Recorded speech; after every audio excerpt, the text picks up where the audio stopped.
Auntie Ellie is a large woolly sheep. She lives happily with all the other sheep on Gosling Farm. In the summertime, Auntie Ellie spends most of her time down by the river, in the shade of a large weeping willow, where she can watch over all the lambs as they run and jump around her.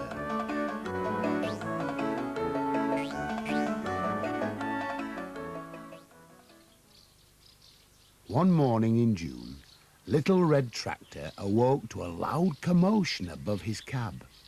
Overnight, 5 swallow chicks had hatched and they were screeching loudly in their nest. The parents flashed in and out of the barn, their beaks full of food for their hungry babies. Little Red Tractor felt happy as Stan pushed open the barn door, letting in a shaft of warm sunlight. "My goodness," he said, "what a noise those young swallows are making." In the farmyard, the chickens were proudly strutting about, followed by their newly hatched chicks. In the pig field, several young piglets pushed and shoved each other at their feeding trough. "Come on, Little Red Tractor," said Stan. "We are going haymaking today." Little Red Tractor chugged off to Middle Field.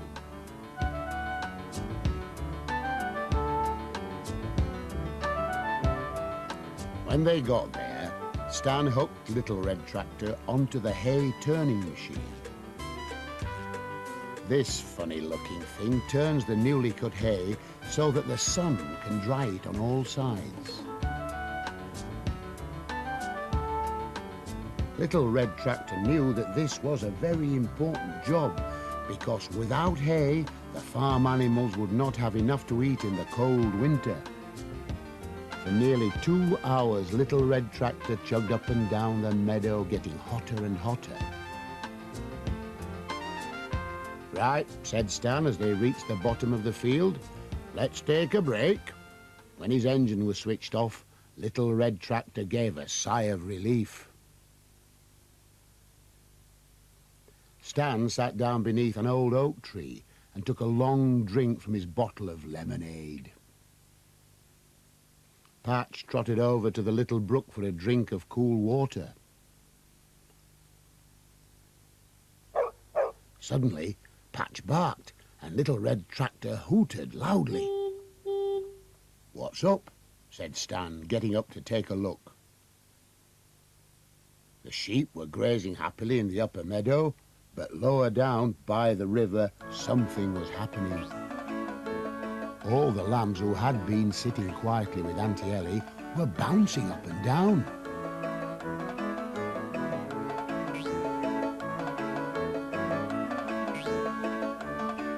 "You all right, Patch?" said Stan.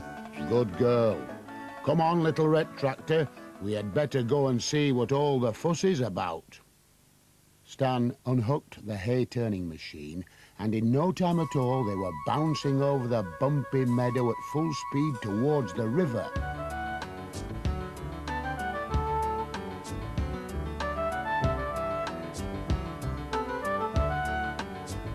Patch raced along in front.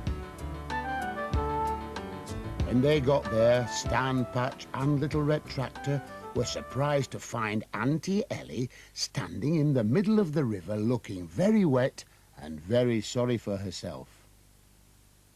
"Auntie Ellie," cried Stan, "what are you doing?" Auntie Ellie bleated a very mournful reply. Poor Auntie Ellie. She had been very hot under her thick woolly coat and gone into the river to cool off. But she had gone too far, and now she was stuck in the mud. Stan scratched his head. "Well, you're too heavy for me to lift, Auntie Ellie, and that's a fact. I think this is a job for Little Red Tractor." Stan climbed back into Little Red Tractor's cab, turned him around and backed him close to the river. A quick change into wellies, and then, carrying a thick rope, Stan began to wade into the cool water. He had almost got to Auntie Ellie when Patch barked a warning. Little Red Tractor was rolling backwards into the river. "Oh, Lord," cried Stan. "I've forgotten to put the handbrake on. Hold on, little red tractor," he shouted. "I'm coming." Stan scrambled back to Little Red Tractor and drove him back onto the bank. This time he made sure that the handbrake was pulled on very tight. Stan plodded back through the water with mud squelching under his wellies. "Hold still, old girl," he said as he carefully passed the rope under Auntie Ellie's middle and made a harness behind her front legs. Auntie Ellie was ready, but as Stan turned to go back to the bank, one of his boots got stuck in the mud. He pulled, he twisted, he wobbled on one leg, and then, oh dear, oh Lord! Stan lost his balance and sat down in the stream with the water swirling around his waist. "Botheration!" he shouted as a little silver fish wriggled out of his welly boot. By this time, most of the sheep had gathered on the bank, gazing at Stan as he floundered about in the water. Auntie Ellie gave a rather watery bleat. The lambs bounced up and down, squeaking loudly. And Patch, thinking it was a new game, found a stick so that she could join in the fun too. Stan slowly squelched his way to the bank. As he climbed out of the water, he felt sure that the sheep were grinning and that even Little Red Tractor seemed amused. "Okay," he said to Little Red Tractor. "Now, let's see if we can get it right this time." Stan eased the tractor forward. "Very, very gently does it," he said. "Slowly, slowly, and here she comes." Looking like a great big woolly sponge, Auntie Ellie began to glide gently towards the bank.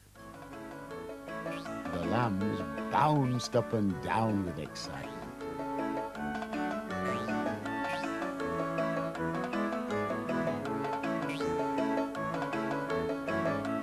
Patch dropped her stick and barked. The sheep joined in, and at long last, Auntie Ellie climbed out of the river. Stan untied the rope, and with her wool so full of water that she could hardly shake herself, Auntie Ellie ambled up the meadow to lie down in the sun to dry. Stan and the Little Red Tractor chugged back up the meadow to the hayfield. "Well done, Little Red Tractor," said Stan. "I don't think Auntie Ellie will go for a swim again in a hurry." Little Red Tractor hooted loudly as they started turning the hay again.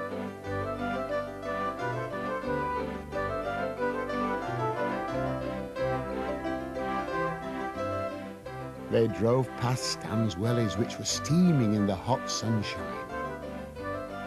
Stan chuckled. "Tell me, Little Red Tractor," he said, "what do you think will drive first, the hay, my wellies, or Auntie Ellie?"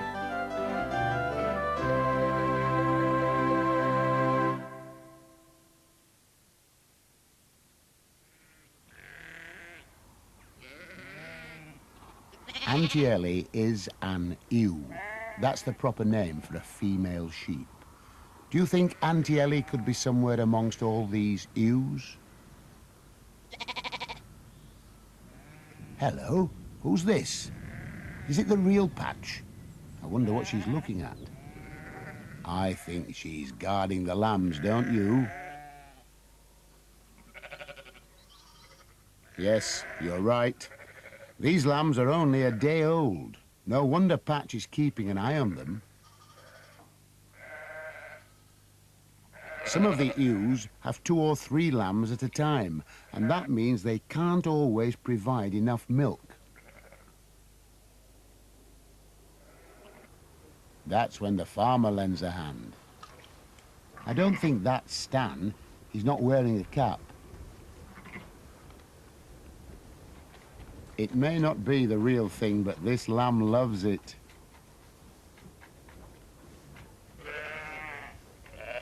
This is the same lamb 2 weeks later.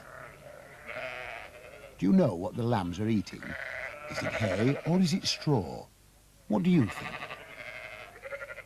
The way it's tucking in, it must taste like chocolate ice cream.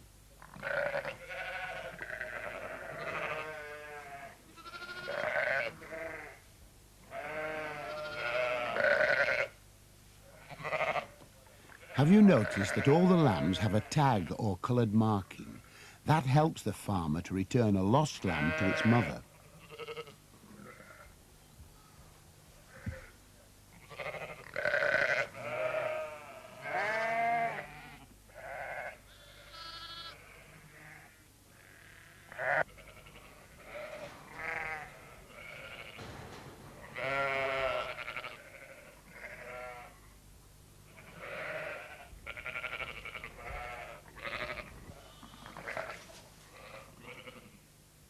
Our farmer keeps the lambs in a sheltered pen so they don't get cold. But later in the spring, he puts them out in the meadow.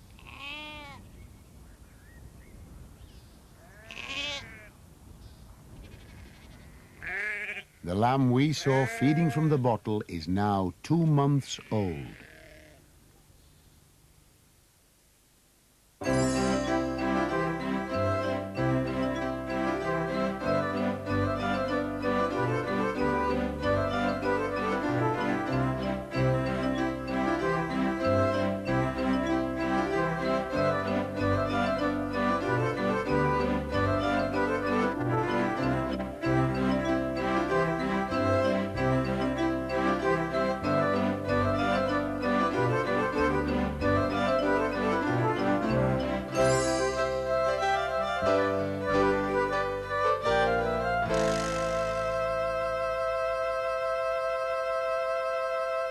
It was a hot August morning. The sky was very blue, and the hills behind Gosling Farm were deep purple.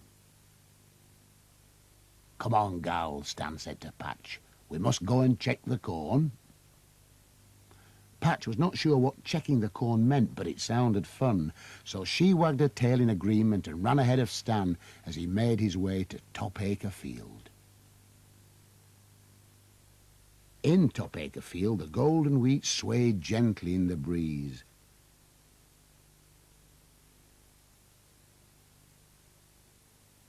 Stan picked some grain and rubbed it in the palm of his hands. He thought for a moment, looked up at the clear blue sky, and then said, "It's ready, Patch. Let's go and phone Mr. Jones." Half an hour later, Patch was in the field next to Little Red Tractor's barn when she heard a strange noise. She sat up and listened very hard. Something was coming up the lane. It was getting nearer and louder. Suddenly, the grumbling sound became a roaring noise as round the corner came an enormous yellow machine. The old barn door shook as it rumbled into the yard. It was Mr. Jones from Beach Farm with his combine harvester. Patch ran for cover. The chickens rushed squawking into the barn, and the piglets ran helter-skelter for their sheds. With a cheery wave to Stan, Mr. Jones drove through the yard and up towards Topacre Field. Stan jumped into Little Red Tractor's cab and started his engine. With his empty trailer bouncing over the rough ground, Little Red Tractor followed the noisy yellow machine.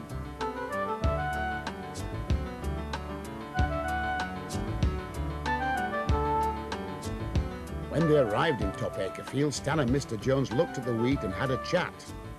Then Mr. Jones climbed back into the cab of the combine. Clouds of chaff and dust filled the air. Rabbits ran from the field to take cover in the hedgerows as the big yellow machine started to work. After a while, Mr. Jones waved and Stan drove Little Red Tractor up beside the yellow combine. "Keep her steady, Little Red Tractor," shouted Stan. "We don't want to lose any." Stan gave Mr. Jones a signal. Mr. Jones pulled a lever, and millions of golden wheat grains were pumped out of the combine into the trailer.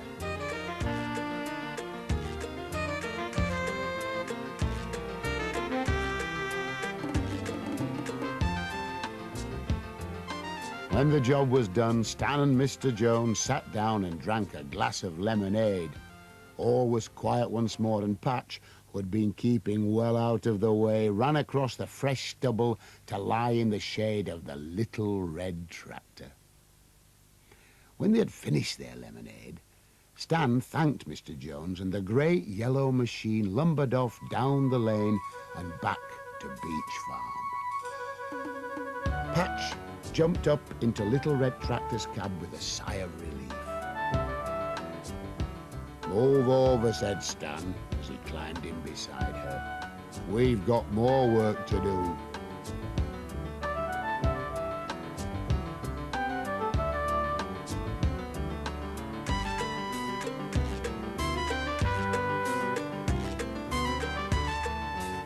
Back in the yard, Stan shoveled all the grain into sacks.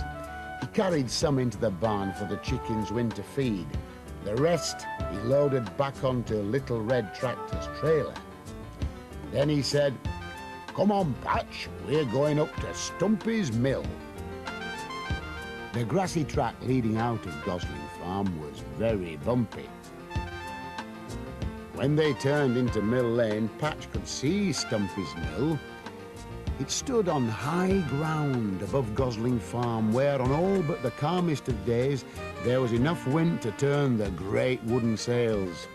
"Hello, hello," said Stumpy the miller with a friendly smile. "What have we here?" "6 sacks of wheat to be ground into flour, please, Stumpy," said Stan. "Right you are," said Stumpy, "but first we have to get the sacks up to the top of the mill." Stumpy lowered the clanking sack lift as Stan backed Little Red Tractor's trailer into position. Then, as Stumpy and Stan worked, Patch sat in the late afternoon sunshine and watched. When all the sacks had been hoisted into the windmill, Stan climbed the creaking wooden stairs and began to help Stumpy pour the golden grain into the hopper. "Hang on a tick," said Stumpy as the air filled with dust. "I'll open the window."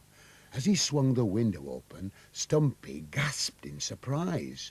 "Rusty," he cried, "it's Rusty, my kitten. She's out there on the windmill sail. Now come on, Rusty, you come back in here." "I don't think she can," said Stan. "I think she's got stuck, but don't worry, Stumpy. I'm sure I can reach her if I just—" Stan climbed out of the window onto the sail. "Oh, he said to himself as he glanced down at the ground, "it's a long way to fall. Whose idea was this?" He stretched out a hand and gently lifted the kitten off the sail and tucked her under his arm. "Got her!" he shouted. Then he paused. Stumpy, I think I'm stuck. I can't move backwards because I can't see where I'm going." "Oh, Lord," said Stumpy, thinking hard.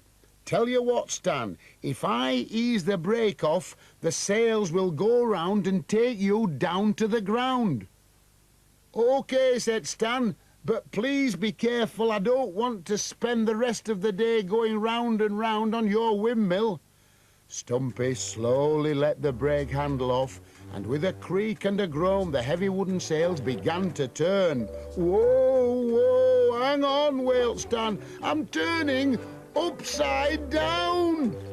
And he was. But fortunately, as the great sails continued to turn, Stan soon found that he was the right way up again. Stumpy gently put the brake back on. "There you are, Stan," he shouted. But when Stumpy looked out of the window, Stan was upside down again. "Help!" shouted Stan. "I can't hold on for much longer." Stumpy quickly let the brake off and Stan moved towards the ground and the right way up. "Stop it there!" he shouted, and this time Stumpy put the brake on just right, but it still left Stan a long way off the ground. It's too far for me to jump, shouted Stan. Stumpy looked out of the window. Hold tight, he shouted back. I'll get the little red tractor. Stumpy ran down the mill staircase 3 steps at a time. He quickly drove little red tractor under the sail. Stan jumped down onto the cab and then down to the ground. Patch barked with excitement, Stumpy shouted hooray, and little red tractor hooted his horn. Rusty wondered what all the fuss was about. Stan wiped his brow. Phew, that was quite nasty up there for a moment, he said. Well, I think you are very brave, Stan, said Stumpy's wife, Elsie. I've brought you both a cup of tea and a biscuit for Patch. After tea, they went back to work. The 4 giant sails creaked loudly as they turned slowly in the gentle breeze, grinding the wheat into flour. As each sack was filled, Stan carried it to the trailer, and in no time at all, the job was done. Stumpy didn't charge Stan because he was so pleased that Rusty was safe. It had been a long day. The harvest moon was shining by the time little red tractor headed for home. Patch snuggled her nose against Stan's arm as they turned into Gosling Farm. She was happy to be home and very happy that Stan had come safely down to earth.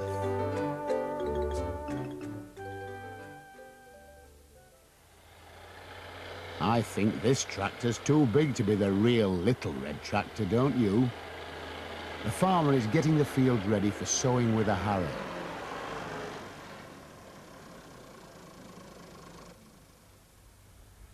This is the seed corn. It's the very best of the wheat saved from last year's harvest. Today the farmer is sowing wheat.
Soon it will start to grow. First of all, it looks like a field of grass. But then it gets taller. The ears of grain start to form. And as the sun does its work, they ripen and turn a golden colour. A combine like the one you saw Mr. Jones driving will soon come to this field to harvest all the valuable grains of wheat. In this windmill, the miller is about to start the sails.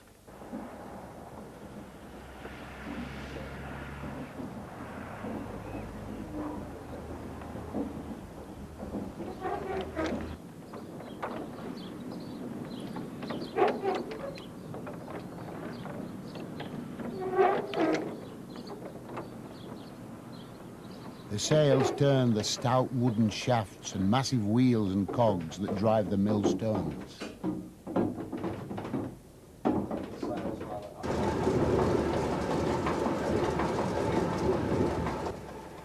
The stones are over 1 metre across. The grains of wheat are ground into flour between the bottom stone, which stays still, and the top stone, which turns.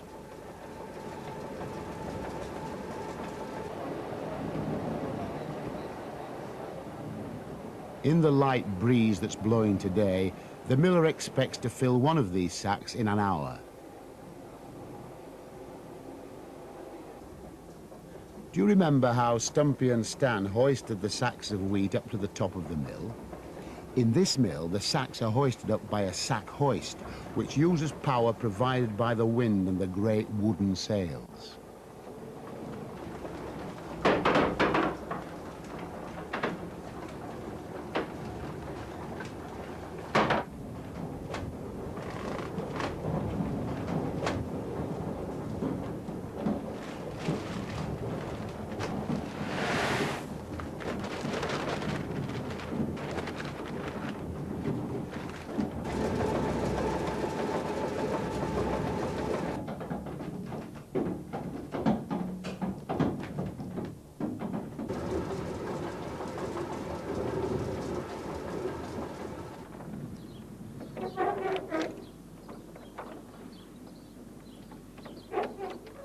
There aren't many working windmills left in the country. Many of them have been turned into interesting homes.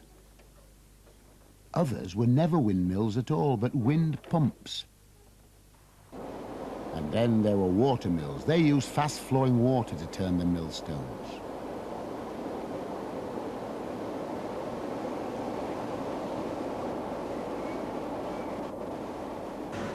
Most modern mills use electricity to drive massive rollers which crush the grain into flour.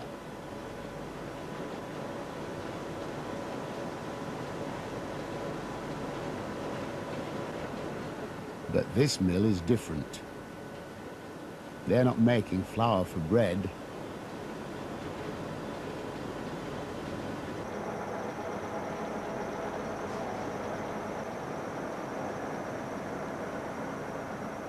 This is semolina. And do you know what they make from semolina apart from puddings? Watch carefully and you might get a clue.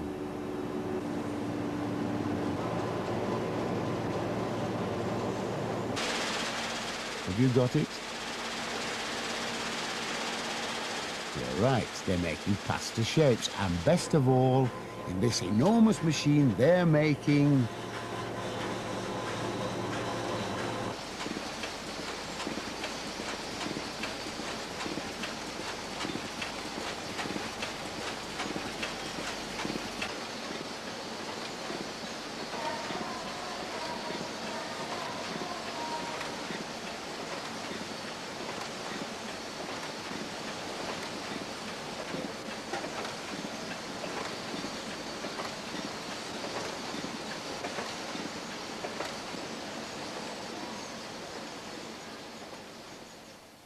spaghetti.